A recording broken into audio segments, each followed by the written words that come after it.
In a quiet suburban neighborhood, where manicured lawns and white picket fences defined the scenery, John and Sarah Miller lived what seemed like an ordinary life. Their home was filled with laughter, the kind that came from two playful kids running around the backyard, and the comforting hum of family dinners shared at the end of long days. John worked as a mechanic, fixing cars for people who barely noticed his skill but relied on him daily. Sarah, on the other hand, had once been anything but ordinary. A retired Green Beret sniper, she now spent her days tending to their children, managing the household, and occasionally reminiscing about her time in service. The Millers had recently moved into this house after years of saving every penny they earned. It wasn't luxurious by any means, but it was theirs, a place where they could finally put down roots. For weeks after moving in, everything felt perfect. They painted the walls together, hung pictures of family vacations, and even planted a small vegetable garden in the backyard. Life seemed to be falling into place. But trouble began brewing when John decided to build a simple wooden shed in the corner of the yard. He thought nothing of it. It was just a practical solution for storing tools and gardening supplies. What he didn't know was that the Homeowners Association, HOA, had strict rules about such structures. Every addition to a property needed prior approval, no matter how minor. At first, the HOA sent a polite letter reminding the Millers of the guidelines. But John shrugged it off, thinking it was unnecessary bureaucracy. "It's just a shed," he muttered under his breath. "How does this even matter?" Sarah, however, sensed there might be more to it. She'd seen how organizations could escalate situations unnecessarily during her military career. Still, she trusted John's judgment and decided not to push the issue. After all, they were busy adjusting to their new life. The kids were settling into school, and Sarah was starting to feel like part of the community. Neighbors waved hello, and invitations to block parties trickled in. Everything appeared normal, or so they thought. Weeks passed, and another letter arrived, this one less friendly than the last. The HOA demanded that the Millers remove the shed immediately or face fines. Again, John dismissed it, annoyed by what he considered nitpicking. Sarah tried to reason with him, suggesting they comply to avoid further conflict. "Let's just take it down and move on," she said one evening over dinner. But John shook his head stubbornly. "We're not doing anything wrong," he insisted. "They can't tell us how to live our lives."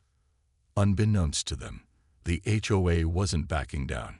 Behind closed doors, members discussed the situation, growing increasingly frustrated with the Millers' non-compliance. Some suggested escalating measures, convinced that leniency would set a bad precedent. Others argued that hiring armed enforcers, a private security firm often used for extreme cases, was too drastic. Yet in the end, the decision was made. The HOA wanted to send a message.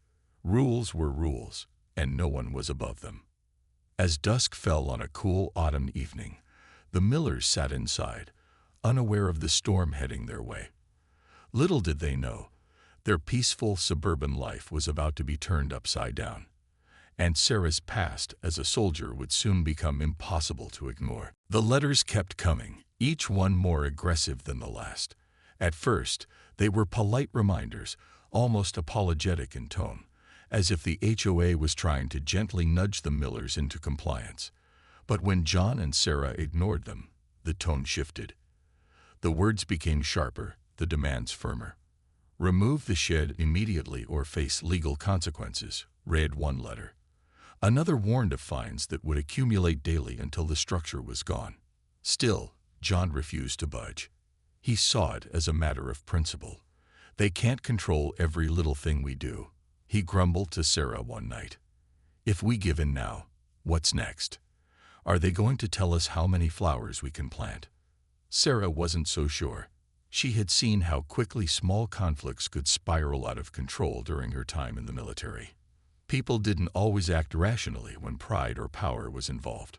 Something about the situation made her uneasy, though she couldn't quite put her finger on it. Maybe it was the way the letters seemed to come faster and angrier with each passing week. Or maybe it was the cold, impersonal language that felt less like communication and more like a threat. Then came the day everything changed. It was late afternoon, and Sarah was helping their youngest child with homework at the kitchen table, while John tinkered with an old lawnmower in the garage.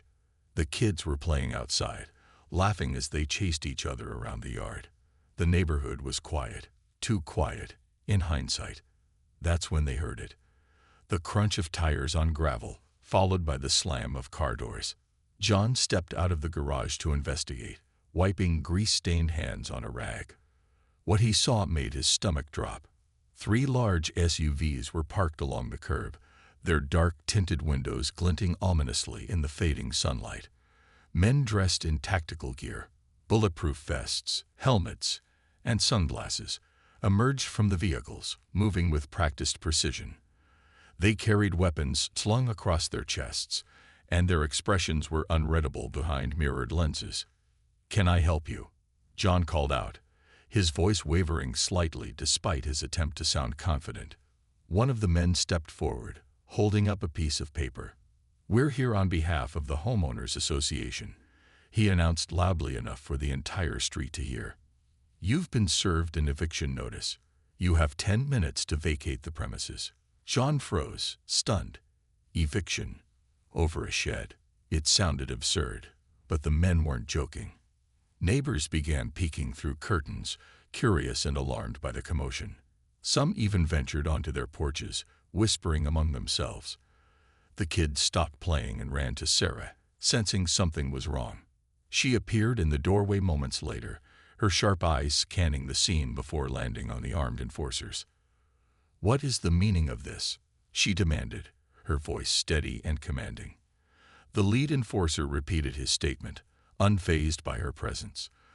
"Failure to comply will result in forced removal," he added, gesturing toward the house.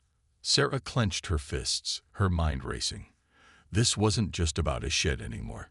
It was about intimidation, power, and sending a message. And as much as she wanted to believe these men wouldn't actually follow through, she knew better. In her experience, people who carried weapons rarely hesitated to use them. For a moment, fear flickered across John's face. He glanced at Sarah, silently pleading for guidance. She met his gaze, her expression unreadable but resolute. Whatever happened next, she wouldn't let it unfold without a fight. As the armed enforcers took a step closer to the house, Sarah's instincts kicked in. Years of training and experience as a Green Beret sniper had taught her how to remain calm under pressure, how to think clearly when chaos threatened to overwhelm. She placed a protective hand on her youngest child's shoulder and ushered both kids inside, her movements deliberate but calm. "Go upstairs and stay in your room," she instructed firmly, her voice leaving no room for argument. The children obeyed without hesitation, sensing the seriousness in her tone. Once they were safely out of sight, Sarah turned her attention back to the situation unfolding outside. John stood frozen near the garage, his face pale and unsure. He looked at her, silently pleading for direction. Sarah didn't hesitate. She stepped forward, positioning herself between the enforcers and the front door, her posture radiating authority. Her eyes locked onto the lead enforcer, who seemed momentarily taken aback by her composure. "Stop right there," she said, her voice steady and commanding. It wasn't loud, but it carried a weight that made everyone pause. "You are trespassing on private property. If you take one more step toward this house, I will consider it a threat." Her word tongue in the air, sharp and unyielding. The enforcers exchanged glances, unsure how to respond. They weren't used to resistance like this. Most people cowered or argued helplessly when confronted with their show of force. Sarah didn't wait for them to regroup. Turning slightly, she called over her shoulder to John. "Call the police." Now. John snapped out of his daze and scrambled inside to grab the phone. Meanwhile, Sarah focused on fortifying their position. She moved quickly but methodically, using everyday objects to create barriers. A heavy wooden chair was wedged against the front door. Curtains were drawn shut to obscure visibility into the house. She retrieved a hunting rifle from the closet. a legal firearm they kept for protection, and loaded it with practiced ease. The enforcers watched her every move, their confidence wavering. One of them muttered something to the others, his voice low but tense. Sarah caught fragments of their conversation. "She's ex-military. Maybe we should rethink this." Their earlier bravado began to crack. They hadn't expected someone like her, someone who knew exactly what she was doing and wasn't afraid to act. Standing just inside the doorway, Sarah raised her voice again, ensuring it carried across the yard. "Listen carefully," she said, her tone icy and precise. "I don't want any trouble, but I won't let you intimidate my family either. You've already violated our rights by coming here like this. Leave now, or you'll regret it." To emphasize her point, she chambered around in the rifle, the metallic click echoing loudly in the stillness of the evening. Her actions sent a clear message. She wasn't bluffing. The enforcers shifted uncomfortably, their earlier aggression fading into uncertainty. Some glanced back at their vehicles, likely reconsidering whether this assignment was worth the risk. Even the lead enforcer hesitated, his earlier bravado replaced by caution. For the first time since their arrival, the Millers had the upper hand. Inside the house, John finished speaking with the police operator. Officers were on their way, though it would take some time for them to arrive. He joined Sarah at the doorway, his fear giving way to admiration as he watched her take charge. "What do we do now?" he whispered. Sarah didn't look away from the enforcers. "We wait," she replied calmly. "And we make sure they know we're not backing down." The standoff continued, the tension thick enough to cut with a knife. Neighbors gathered cautiously along the sidewalk, whispering among themselves. Some filmed the scene on their phones, capturing the surreal moment when an ordinary suburban dispute turned into something far more intense. No one could have predicted this outcome. Not the HOA, not the enforcers, and certainly not the Millers. But one thing was certain. Sarah Miller wasn't about to let anyone push her family around. The standoff stretched on, the air thick with tension as the sun dipped below the horizon, casting long shadows across the Millers' yard. The armed enforcers had retreated a few steps, their earlier confidence replaced by visible unease. They huddled together, their voices low and urgent, glancing repeatedly at Sarah, who stood unwavering in the doorway. Her presence was magnetic, calm but unyielding, her rifle resting casually in her hands, as if it were an extension of her body. She didn't speak unless necessary, letting her actions and demeanor do the talking. One of the enforcers, clearly frustrated by the delay, decided to test her resolve.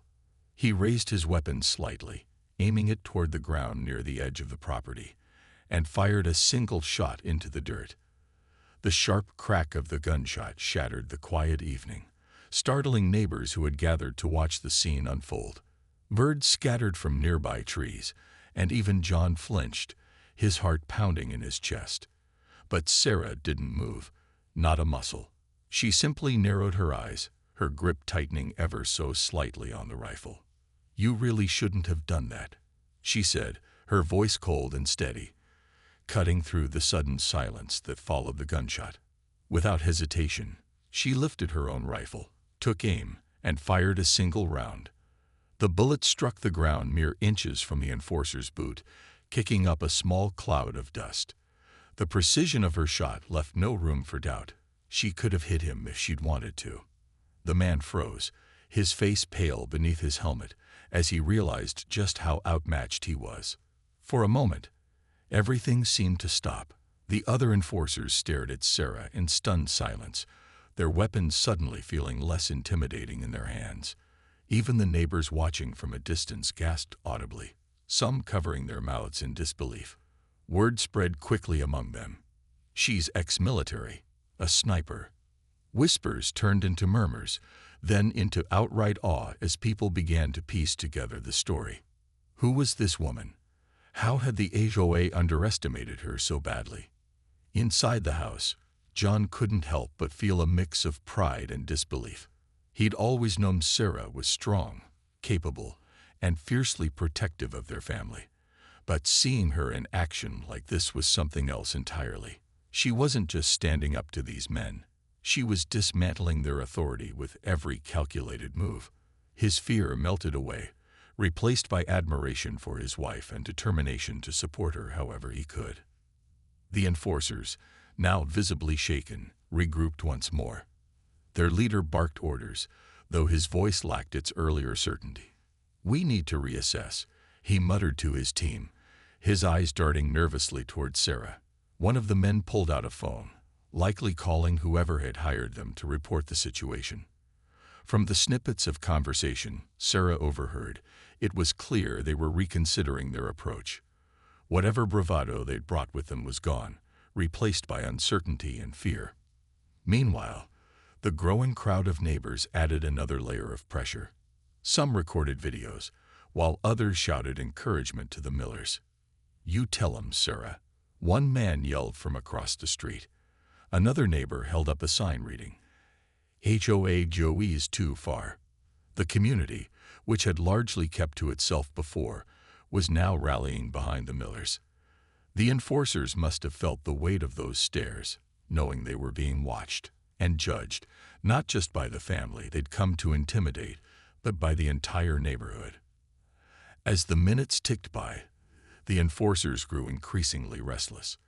They shifted uncomfortably, avoiding eye contact with Sarah, whose gaze remained fixed on them like a hawk watching its prey. Finally, the leader gave a curt nod to his team. "Fall back," he ordered, his voice barely above a whisper. Slowly, reluctantly, the group began retreating toward their vehicles, their movements awkward and hurried. They climbed into their SUVs without another word, slamming the doors shut behind them. But Sarah didn't relax just yet. She stayed where she was, rifle still in hand, until the last vehicle disappeared down the street. Only then did she lower her weapon, exhaling deeply as the adrenaline began to fade. Turning to John, she gave him a small, weary smile. "It's not over," she said softly. "But we held our ground." John nodded, wrapping an arm around her shoulders. Together, they stepped back inside, closing the door firmly behind them. Outside, the neighbors erupted into applause, cheering for the Millers and celebrating what felt like a small victory against a system that often seemed untouchable.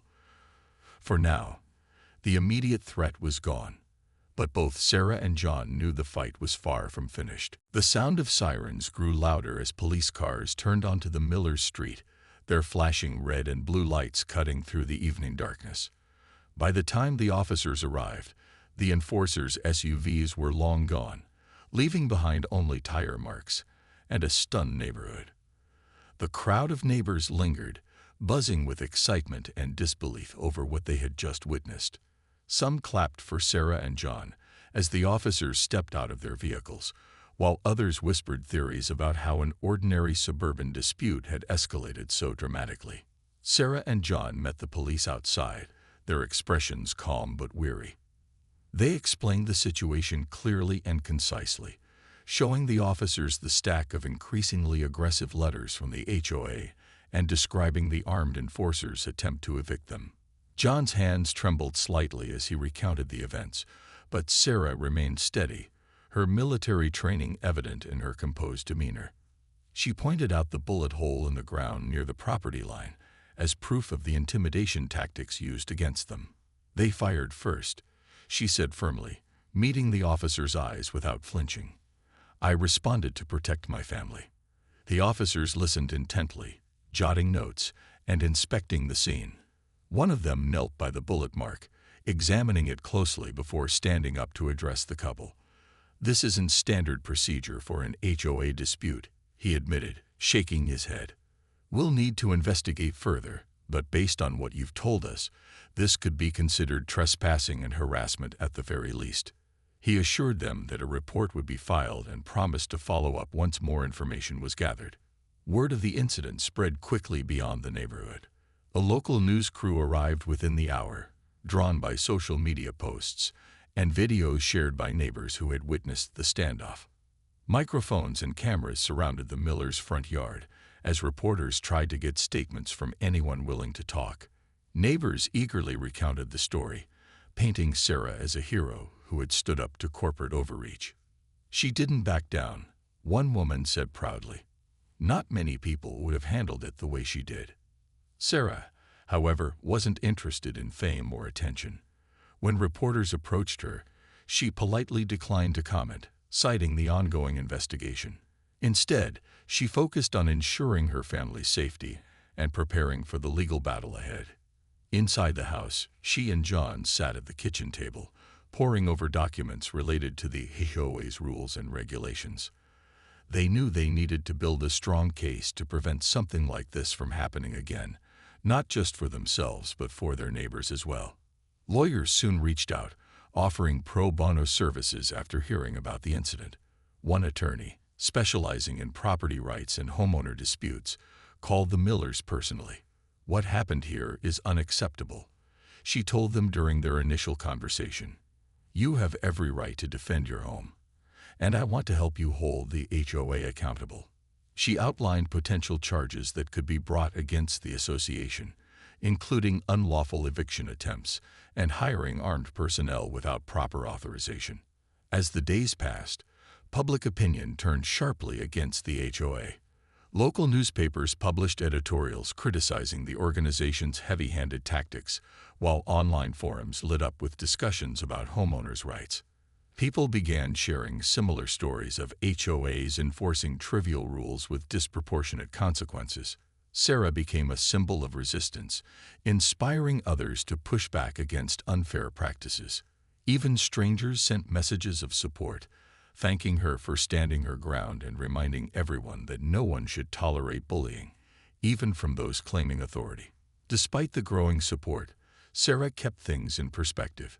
She knew the road ahead wouldn't be easy, but she also felt a renewed sense of purpose. For years, she had put her skills to use serving her country. Now she realized she could use that same determination to protect her community.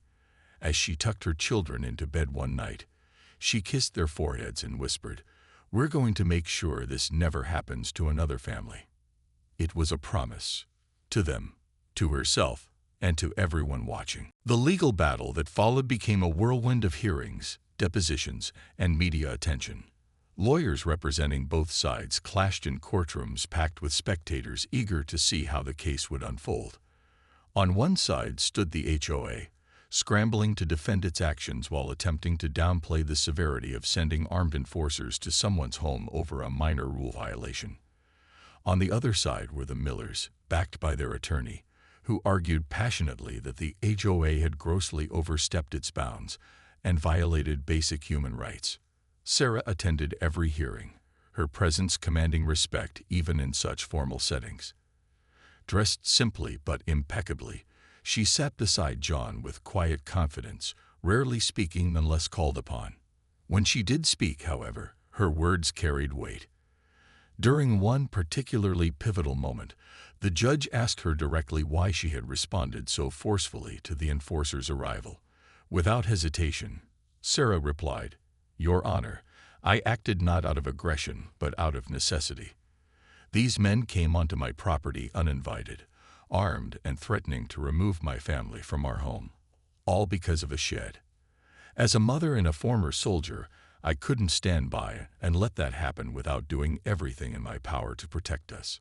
Her statement resonated deeply with those in the courtroom, including the judge, whose expression softened slightly as he nodded. The evidence presented: photos of the bullet hole in the yard, copies of the aggressive letters, testimonies from neighbors who witnessed the standoff, painted a damning picture of the HOA's conduct. Public opinion continued to sway heavily in favor of the Millers, putting additional pressure on the HOA to settle the matter quickly. Behind closed doors, negotiations began. Facing mounting legal fees and widespread backlash, the HOA's board members grew desperate to avoid further humiliation. They offered settlements multiple times, each proposal more generous than the last. At first, they suggested waiving all fines and dropping the demand for the shed's removal. Then they proposed paying the Millers a modest sum to cover any inconvenience caused. Finally, they offered a substantial financial settlement along with an official apology, a move clearly designed to end the ordeal quietly. But Sarah wasn't interested in money or apologies alone. She wanted accountability and change. Working closely with their lawyer, she pushed for reforms within the HOA, demanding stricter oversight of its practices and greater transparency in decision-making. She also insisted that the organization fund workshops on conflict resolution and fair governance for similar associations across the region. Only then would she agree to drop the lawsuit entirely. After weeks of intense back-and-forth discussions, the HOA relented. In a public statement issued shortly after the settlement was finalized, the association admitted fault and pledged to implement the changes Sarah had requested. "We recognize that mistakes were made," read the statement, "and we are committed to ensuring that no homeowner ever feels threatened or mistreated under our watch again." While some critics dismissed the apology as insincere damage control, others praised it as a step toward meaningful reform. With the legal battle behind them, life slowly returned to normal, or at least as close to normal as possible, for the Millers. Neighbors stopped by frequently to express gratitude, bringing casseroles, baked goods, and heartfelt thanks. Many admitted they had long resented the HOA's micromanagement, but never knew how to push back until now. Inspired by Sarah's courage, several residents formed a coalition aimed at keeping future disputes civil and preventing similar incidents from occurring. For Sarah, the experience marked a turning point. She realized her skills weren't confined to the battlefield. They could be used to empower others and fight injustice right where she lived. She began speaking at community meetings, sharing advice on standing up for oneself and navigating conflicts peacefully yet firmly. Her story spread beyond their neighborhood, inspiring homeowners nationwide to take a closer look at their own association's policies. One evening, as Sarah sat on the porch watching her children play in the yard, John joined her with 2 cups of coffee. "You've changed things, you know," he said softly, handing her a mug. Sarah smiled faintly, gazing at the horizon. "Not just for us," she replied, "for everyone." Though the journey had been exhausting, she felt a deep sense of fulfillment knowing they had fought, and won, not just for their family, but for fairness itself. Months after the dust settled, the Millers' neighborhood felt different, lighter, more connected. The once distant neighbors now greeted each other warmly, sharing stories and laughter over backyard barbecues. The HOA, stripped of its authoritarian tendencies, transformed into a more collaborative group focused on fostering community spirit rather than policing trivial details. Sarah's courage had sparked something bigger, a shift in how people thought about their shared spaces and responsibilities. For Sarah, life took on new meaning. She found herself stepping into a role she hadn't anticipated but embraced wholeheartedly, that of an advocate. People from neighboring communities began reaching out to her for advice on handling disputes with their own HOAs or local authorities. Some sought guidance on standing up against unfair practices. Others simply wanted encouragement to speak up when they felt powerless. Sarah welcomed them all, offering practical tips born from experience and empathy. "It's not about being confrontational," she often said during these conversations. "It's about knowing your rights and refusing to let anyone take advantage of you." Her influence extended beyond personal interactions. Local media outlets invited her to appear on panels discussing homeowners' rights, property laws, and conflict resolution. At first, Sarah hesitated, uncomfortable with the spotlight. But John encouraged her, reminding her that her story could inspire others to fight for justice in their own lives. On one televised panel, she recounted the standoff with quiet determination, emphasizing the importance of unity within neighborhoods. "We're stronger together," she told the audience. "When we stand side by side, no one can push us around." The Millers' home became a hub of activity. Neighbors gathered there regularly for meetings, brainstorming ways to improve their community. Under Sarah's leadership, the coalition she helped form grew into a formal organization called Neighbors United. Its mission was simple yet powerful: to educate homeowners about their rights, mediate conflicts fairly, and hold governing bodies accountable. Membership swelled as word spread. drawing participants from surrounding towns eager to replicate the success seen in the Millers' neighborhood. John marveled at the transformation, not just in their community but in his wife. He saw a renewed sense of purpose in Sarah's eyes, a spark he hadn't noticed since her days in the military. While she cherished her role as a mother and homemaker, this new chapter allowed her to channel her skills and experiences towards something greater. And though she never sought recognition, accolades came anyway. A local nonprofit honored her with an award for community leadership, calling her a beacon of strength and resilience. Despite the accolades, Sarah remained humble. For her, the true reward was seeing the positive changes ripple outward. Families who had once lived in fear of retribution from overzealous associations now stood tall, confident in their ability to navigate disagreements respectfully. Children played freely in yards without worrying about arbitrary rules stifling their creativity. Even the shed that started it all, a modest wooden structure tucked in the corner of the Millers' yard, became a symbol of defiance, resilience, and unity. One crisp autumn evening, as golden leaves swirled in the breeze, the Millers hosted a small gathering to celebrate the one-year anniversary of their victory. Friends, neighbors, and even former critics of the HOA mingled under strings of twinkling lights strung across the backyard. Laughter filled the air as plates of food were passed around, and someone started a bonfire in the pit. As the flames danced, casting flickering shadows on smiling faces, Sarah stood quietly off to the side, watching it all unfold. John approached her, wrapping an arm around her shoulders. "Look at what you've done," he said softly, pride evident in his voice. Sarah shook her head, her gaze steady on the crowd. "Not me," she replied. "All of us.